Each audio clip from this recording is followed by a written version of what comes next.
Awesome. All right. So we're just going to talk real quick about Satori and where we came from, where we're going. So we'll start with where we came from. And everything that I'm going to say here is just kind of my opinion, my thoughts.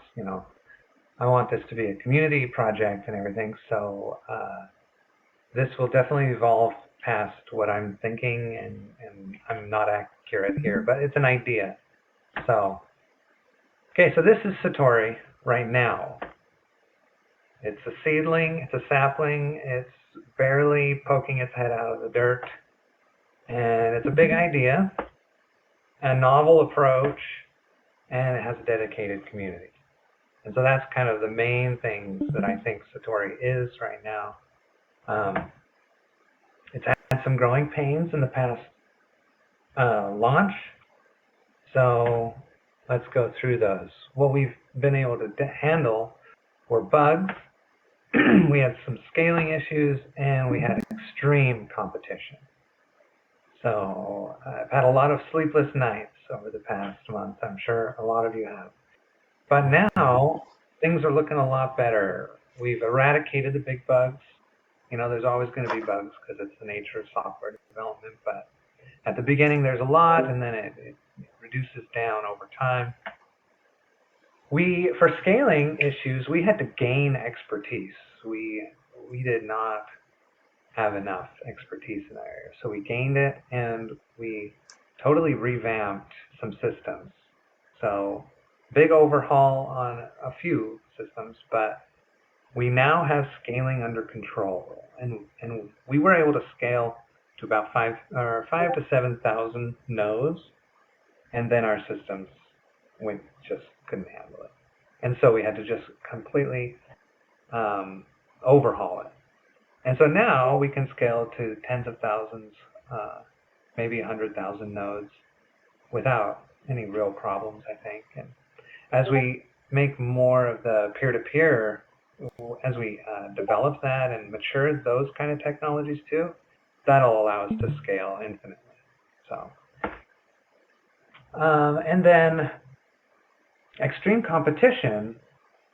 This was totally my fault. I didn't anticipate the competition. I didn't anticipate the adoption and the drive, and because we ran this whole thing in beta for months without it really having very many problems, just because there were 100 nodes or whatever. It wasn't it. But then when competition came in, all of the it revealed the problems that were underlying. So there were lots of competition. We had to weed the garden, essentially. And what that ended up looking like was developing this staking plus predictions hybrid approach. Our proof of work, we knew it wasn't totally robust, but it definitely wasn't robust for this kind of competition. It was robust for good actors, but not anything else. So we realized, okay, well, what we need is to put a gate of staking and then have the proof of work kind of handle everything out after we let the people in through the staking mechanism. So, and that seems to be a really good solution. I think it's really good. So, eventually, by the way, eventually that staking will go away, and the proof of work will be able to handle it. But for right now, the staking is like training wheels. And so anyway, there you go. And if anybody has anything, you can jump in at any time. So that's where we are. We're this little green thing, and where are we going? Well, everybody wants to grow up to reach their full potential. So this is what Satori is looking at. We are trying to grow up, become a big tree, and reach the canopy. So I think we should talk a little bit about our ultimate goal. The video that's online kind of outlines a very broad roadmap of, if you've seen it, of future prediction open to the masses. That's the main goal, is how do we make future prediction available to everybody on Earth for free, and just really easy to, whatever, right? Free and open prediction of the future. And that's kind of the main goal. But what does that actually mean, like under the hood? Like what does that translate to? And what I think it is a future predicting protocol. We're trying to develop the way to talk about the future for machines, essentially. We're trying to develop a way for machines to talk about the future efficiently and effectively. And that's a protocol, and the way I see it, like, that's like the top of the canopy. That's like our ultimate goal is a future predicting protocol. And I guess to give a little more detail about what that means to me, I kind of think of all these systems, blockchain systems, just online platforms, any kind of communication system, any kind of communication technology. I think of them as capturing a particular type of protocol, a particular type of information that flows across that system. So like Amazon has done a really good job at capturing the protocol of online, product sales or whatever, right? And eBay tried to do it before them, developed the protocol, said, okay, well, every product gets its own page, and then we need some information here about its specifications. We probably want an image. That's the kind of thing I'm talking about, is that over time, they developed this way of communicating about something. YouTube captured like long form video, and TikTok captured short form video, and those are different ways of communicating, and the medium is the message, so they have different implications and all that. And then you can look at like blockchain protocols, and Bitcoin tries to capture cash online. It really better captures long-term store of value, most likely. And so anyway, I think of all these blockchain systems as capturing a protocol of communication as well. And so what is the protocol that we're trying to capture? It's how should computers talk to each other about the future? And what they're going to be doing at the beginning of this protocol, as we develop it, is they're just sharing the predictions, the raw predictions of the future. And so, as there's really no system or platform that's developing this protocol yet. And so that's one of our advantages, is that we're kind of a first mover in developing this protocol. So we need to move fast, because I think it's a gem that other systems haven't really figured out. I mean, we have things like BitTensor, and they kind of have a more broad protocol about talking about just building models in a distributed fashion. And so we do have, other projects that are kind of like ours, but I don't think any approaches it from our perspective, kind of focusing on high-level prediction communication. Okay, anyway. So anyway, that's what we're trying to get to. That's our ultimate goal, is we want to be the best at being able to describe this, and we're developing the way in which to describe this. So anyway, sorry, maybe that was too long-winded. Well, there you go, right? Okay, here's, I guess, a bottom line. How machines negotiate the future. As we talk about different things everywhere, we sort of come into a consensus on the most efficient and most best way to talk about those things. And so it kind of falls into a valley of efficiency or whatever. So anyway, there you go. Now, to get to that goal, I think we have to develop two basic systems, or two basic aspects of SATORI. And one of them is the network itself. So the network being the blockchain also being the community of miners that are operating on the blockchain, um, basically the network, like the entire thing. And the other one, oh, well, there you go. There's, sorry, I didn't really practice this. The description of the network, blockchain community, and making it a decentralization, like always going towards that goal of decentralization. And the other one is the AI engine itself. How should the AI engine inside each neuron work to better predict the future? Should it be just next time step like we're doing right now? Should it be a forecast of future predictions? All that kind of stuff has to be developed and decided. The AI engine has to improve. And that's automated future forecasting, ML, and AI. Right, okay. And along the way, we might have some ancillary goals, things that will help us get to the protocol, but also are useful things in and of themselves. So for instance, just as one example, we could take some time to focus on making the neuron itself a useful tool for people who want to use it for their own data, kind of self-hosted AI prediction of the future. And I think that's a very good goal along the way to this ultimate goal of protocol, because that also helps with decentralizing, making prediction of the future available to everybody for free, is making it a tool that you could actually use. And that could be something like, oh, I'm a data scientist and I kind of know what I'm doing and I want to go in and pull all the levers and whatever.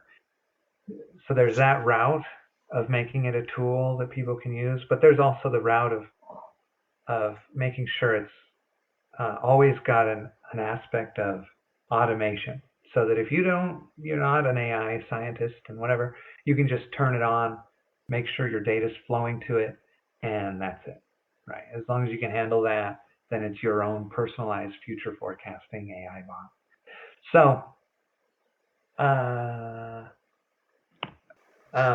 so just to recap, oh, well, maybe not. Let's go through. I think I have a couple more slides. I do have kind of a roadmap. It's very general. Just to kind of reiterate that along this path, we're going to be improving the AI engine and improving the network itself. And so let's look at what maybe some of those roadmaps should look like.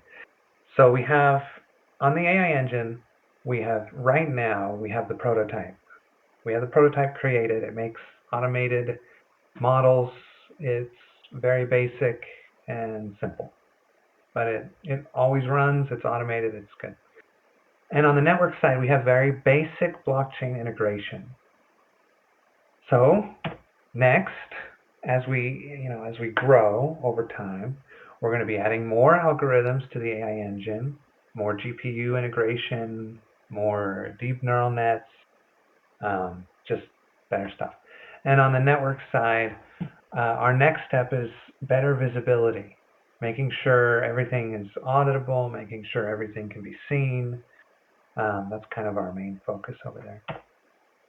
And after we kind of get some algorithms in there, we'll probably want a distribution over the future. The future is hard to see, so we'll probably get to the point where we're like, well, we're not just going to predict the next moment. We actually want to predict many moments into the future at all times. So I anticipate that's where we'll probably go over there. And on the network side, we'll get more smart contracts, not just auditability, but more guarantee that it works according to how it should. And eventually, we'll get to the point where we have the latest deep neural nets, LLM, transformers, all that kind of stuff to predict. And on the network side, we'll probably have something like SATORI chain, some kind of, I don't know what that's going to look like. This is very fuzzy, but it's out in the future, very far in the future. Whether that's our own blockchain or our own set of smart contracts on some platform, that side will continue to develop forever because we're eventually going to get to the point where it's fully decentralized and with the AI engine and with the LLM layers, we'll be able to talk directly to a decentralized future entity, right? A chatbot or whatever. So just to kind of reiterate that really quickly, some of the milestones that I see, and this is mostly focusing on the engine, is we built the prototype. That's what we already did. We did a beta launch first, and then we did a launch. And up till that point, that's about 2 years of work. And we're going to start focusing on the low entropy prediction stuff, predicting the low hanging fruit, easy stuff. And then we're going to probably focus on multivariate. And that is basically having multiple streams that we're predicting, because really there's two kinds of patterns that we have to learn, the engine has to handle, and that we have to communicate over the network. We have to learn the patterns in a particular data stream in each one. And we also have to learn the patterns across data streams. How does this data stream correlate with all the other data streams that it kind of does correlate with? And all of those patterns are contextual, so they come in and they come out and they evolve over time. And we're really trying to predict the evolution. So we start with kind of the low-hanging fruit is saying, hey, look, I've got a data stream that is very regular. It's got a lot of cycles in it. It's very secular. I can predict it. I can predict it pretty well, pretty easily. And so it's got a lot of patterns in itself, in its own data stream that are pretty strong. And then we start to focus on the multivariate where we say, well, this data stream may look pretty chaotic, but it's really highly correlated with this other data stream and this one and this one and this one and this one. And then we can approximate their correlations within their context and eventually get to that. So anyway, multi-stream, we might sum up that with just saying multi-stream. And then we get to the point where we're saying, well, we need to build a meta model. We need to build we need to build a meta model in each neuron that says this neuron learns how to build models about these things in this way. And so we're now building a model that's predicting how to build models. Anyway. So, and then we get to the point where we have really advanced stuff like lightning pooling and other technologies. And I think finally we get to the point, this is a ways out there where we're saying, okay, we've already been predicting the low entropy stuff, but now we're going to finally feel like we've achieved our goal of predicting all public metrics. Everything that's public data that's important to everybody, and that includes high entropy things like prices. So eventually we'll get to that point. And after that, we can say a lot of these milestones, I mean, their development is happening overlapping each other, but we can say after that, the fruition of the market will come into place where we say, if you're running a SATORI neuron and you've developed a lot of expertise, now we have a marketplace where you can kind of sell that expertise by selling predictions, not just making open and public predictions, but also saying for private entities, if you want something predicted and only shared with you, we have a marketplace for that. So that's the goal. And then ultimately, and this one will just continue forever, and that's the mandate of the association, is that we continue to make it decentralized more and more and more. That's kind of like something you just have to keep doing forever. So that's why the association exists, is to be able to push that to decentralization forever. So anyway, that's kind of the milestones as I see them, mostly focusing on how the technology will evolve. And that's basically all I have at this point. I just wanted to kind of give an overview of maybe where we've been for the past few months and where we're going over the next several years. So I guess that's it. Thanks, everybody. Now,